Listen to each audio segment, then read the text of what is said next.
What is going on, guys? It's me, Victor, back again, and welcome back to my channel.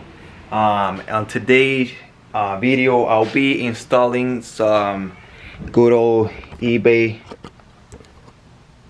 motor mounts.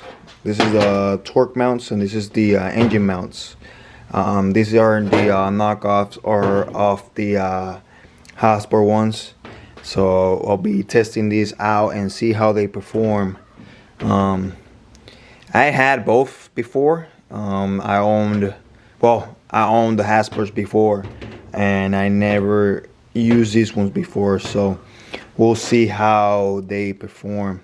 And they'll be going on the Red Civic, so I'll be installing those on this video.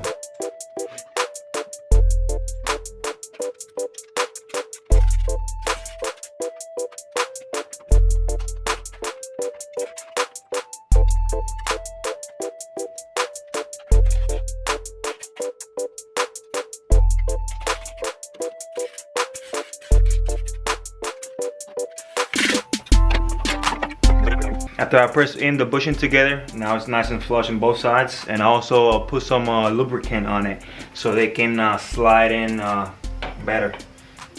Because most of the time it's just, if you try to install it without lubricating, it'll be a little bit difficult to put it in.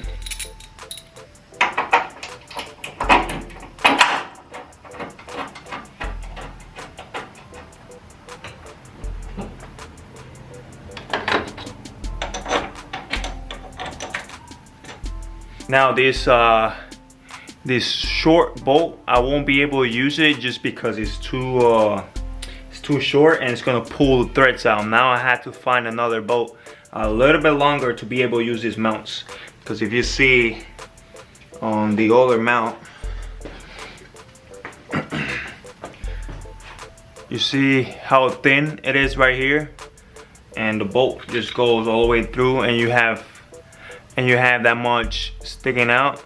On this one is at least 3/8 of an inch on this mount. So that's less surface, thread surface that the bolt has right now to be able to work with this mount. So I gotta find another bolt on my bolt stash.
So I have all the mounts in. Fitment wise, they fit pretty good. Always I have problem with this one, just because these two bolts over here, if it's not lined up properly, you know, it takes a little bit of time to get it in right, and then screw them all the way in. But other than that, I mean, the fitment is pretty good on them. Not bad. Oh, here's the other one. That one right there. I didn't have that one right there too. So yeah, they're pretty good. They're pretty good. Not bad. I'm gonna do the I'm gonna fabricate the intercooler piping on this vehicle. So what I'll be doing is I'll be using 3-inch pipe from here down here. It's gonna be one piece, and then I'll put a coupler right here, and then from here to the intercooler, and then from the intercooler I'll be doing one piece from here all the way here. So it'll be nice and simple. Also I'll be installing a good old eBay tile blow valve right here, and then yeah, that'll be pretty much it for the intercooler piping. It'll be nice and simple setup.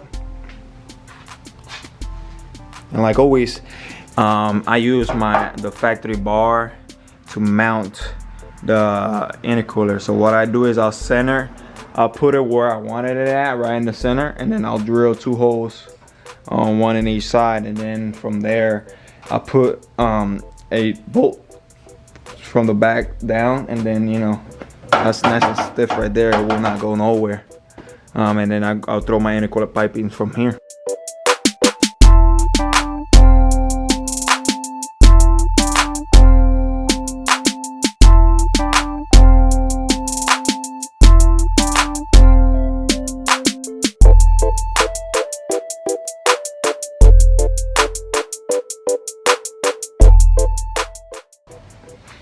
So over here, I cut a 90, and then this is another 90.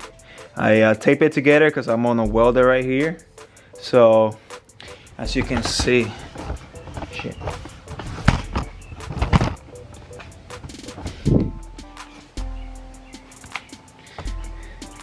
As you can see right from there, it's gonna come to here. And this is a one of those intake pipes, you know, the aftermarket intake pipes. I'll be plugging that port right there because we don't need it. But then I'll have to throw another 90 from here to here, and then I'll put a clamp right here. So here we have the final product, the intercooler pipings, 3-inch all the way to an intercooler. Here's where I put the blow valve. Came over here, and I installed one of those Ant-Man Sports clamps to the intercooler. The reason that I did this was because to get this piping out of the engine bay, it was hard to do, so I end up cutting this piece off and then adding this so I can undo it here, and then I was able to remove all the piping way better. And then over here I did 2.5 to the turbo. Nice and simple. So like I said earlier, for a few lines what we're gonna be running is -8 and -6 for return. Here's the E85 compatible line. So this is the return. Pretty much I gotta put like a 90 from here, from this fitting here, straight back, and then over here I got the -8, which I'm gonna cut right here, and then I'm gonna put a filter, and then after that I'm gonna put a 90 to the fuel rail. So I'm gonna go ahead and start cutting this line so I can start adding the filters. The filter. Here we got the fuel system, -6 to the regulator, and then I have -8 to the POE 100 micro stainless steel filter for E85 compatible, and then into the fuel rail. That's a simple setup. Easy. Will make on this setup I can easily make 800 horsepower if I want, because I'm pretty sure the stock fuel system holds up to like 600, 700 around there. So but yeah, that's the setup that we end up putting on this car. All right guys, that will do it for that video. Stay tuned for the next one. We are going to be starting up the car, and also it's gonna be the dyno day. I have to go to my homeboy's house.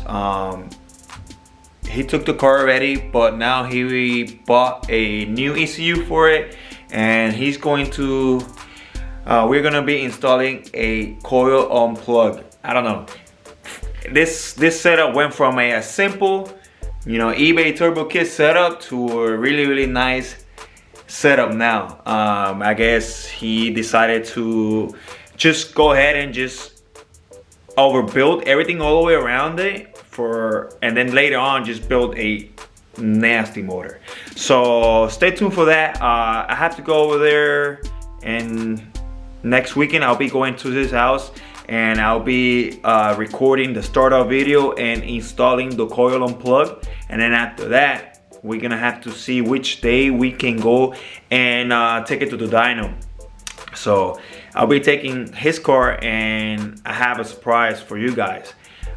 Just stay tuned for that surprise, because I know probably you guys have seen a car in the background, maybe on a few videos, my videos or Hudson's videos, and I got something coming up for that car. So stay tuned for that. Until the next one, peace out guys.